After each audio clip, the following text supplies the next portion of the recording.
Baik, perkenalkan nama saya Aisyah, NIM 18104166663, kelas manajemen A2 pagi, mata kuliah MPI atau Manajemen Pemasaran Internasional, dosen pengampu Adi Mursalin SEMM.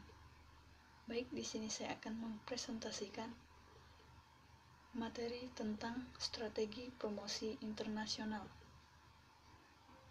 Sebelum kita membahas strategi promosi internasional, kita harus mengetahui apa itu pemasaran internasional. Pemasaran internasional merupakan penerapan konsep, prinsip, aktivitas, dan proses manajemen pemasaran dalam rangka penyaluran ide, barang atau jasa perusahaan kepada konsumen di berbagai negara. Contoh, PT Indofood yang produk Indominya sudah memasuki pasar internasional, yakni negara-negara seperti Belanda, Singapura, Australia, dan Malaysia. Alasan sebuah perusahaan harus menjalankan manajemen pemasaran internasional adalah karena kekuatan yang dimiliki oleh perusahaan tersebut sudah melampaui kebutuhan akan konsumen produk atau jasa di wilayah domestik perusahaan, sehingga perusahaan dapat memperlebar sayapnya dengan terjun ke pasar yang lebih luas, yakni pasar internasional, sehingga perusahaan dapat memiliki strategi pasar yang lebih luas. Perusahaan yang menjalankan manajemen pemasaran internasional. Yang pertama, perusahaan importir adalah orang atau suatu perusahaan yang melakukan pembelian barang atau jasa dari luar negeri. Yang kedua, perusahaan eksportir adalah orang atau suatu perusahaan yang melakukan penjualan barang atau jasa ke luar negeri. Yang ketiga, perusahaan multinasional atau PMN adalah perusahaan yang berusaha di banyak negara. Perusahaan ini biasanya sangat besar. Perusahaan seperti ini memiliki kantor-kantor, pabrik atau kantor cabang di banyak negara. Mereka biasanya memiliki sebuah kantor pusat di mana mereka mengkoordinasi manajemen global. Perbedaan manajemen pemasaran dalam negeri dan luar negeri. Di dalam negeri menggunakan cara perekonomian terencana memberikan hak kepada pemerintah untuk mengatur faktor-faktor produksi dan alokasi hasil produksi. Konsep bisnis di dalam negeri cenderung kepada bagaimana mensejahterakan rakyat dan cenderung memiliki jarak kekuasaan yang jauh antara pemimpin dan bawahannya atau pekerja. Sedangkan di luar negeri mengembangkan budaya organisasi dengan tradisional maupun budaya perekonomian pasar yang kompetitif dan adanya sistem manajemen paralel, yaitu sistem administrasi dan struktur kepemimpinan internal yang melibatkan orang-orang di lingkungan partai komunis yang disebut sistem dua kendali. Tahap menjadi pemasaran internasional.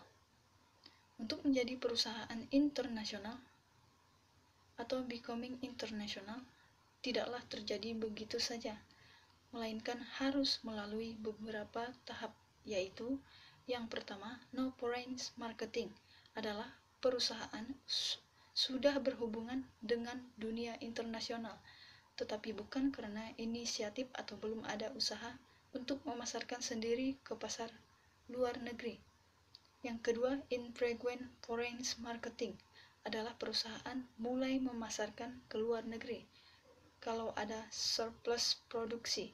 Artinya begini, jika kelebihan produksi, maka barang tersebut dilempar ke luar negeri. Yang ketiga, regular foreign marketing adalah produsen sudah mempunyai perencanaan untuk memasarkan produknya ke pasar luar negeri. Yang keempat, global marketing operation adalah produsen telah terlibat dengan dunia yang bersifat global.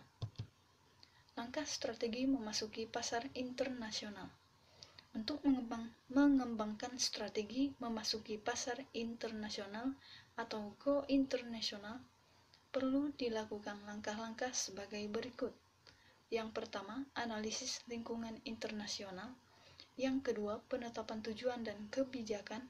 Yang ketiga, sasaran pasar internasional. Yang keempat, program pemasaran. Yang kelima, organisasi pemasaran. Yang keenam, evaluasi dan pengendalian. Lingkungan internasional. Yang pertama, sistem ekonomi dan perdagangan internasional. Sistem ekonomi suatu negara dipengaruhi oleh beberapa hal, yakni populasi, struktur industri, dan distribusi pendapatan. Kemajuan dan juga keterlambatan produktivitas nasional suatu negara dipengaruhi oleh pertumbuhan ekonomi negara masing-masing. Yang kedua, sistem perdagangan internasional. Sistem perdagangan antar negara tidak sama.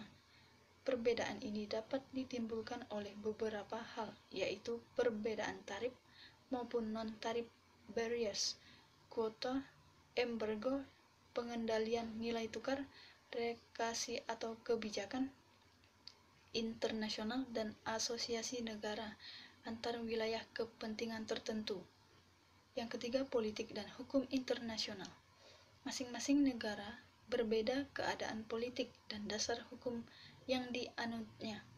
Politik suatu negara dicerminkan oleh struktur pemerintahan dan sistem partai politiknya.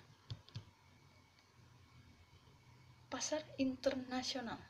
Secara umum, segmentasi pasar internasional adalah berdasarkan aspek geografis atau nasional, regional maupun global.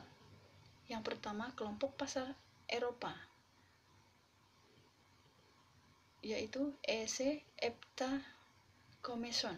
Yang kedua, kelompok pasar Timur Tengah, yaitu OPEC, Arab Common Market. Yang ketiga, kelompok pasar Asia, yaitu Jepang, Cina, ASEAN, AFTA. Yang keempat, kelompok pasar Amerika Utara, yaitu US, Kanada, NAFTA. Yang kelima, kelompok pasar Amerika Latin, ANCOM, CAM, CARICOM, LAIA. Yang keenam, kelompok pasar Afrika, ECOWAS, CEAO, CEWA, AMEU, EASU. Strategi memasuki pasar internasional. Pilihan strategi yang dapat dipilih untuk memasuki pasar internasional adalah: yang pertama, ekspor atau pasif maupun aktif. Yang kedua, licensing atau lisensi. Yang ketiga, joint venture atau concordia management manufacturing. Yang keempat, direct investment atau investasi langsung. Sekian presentasi dari saya. Terima kasih.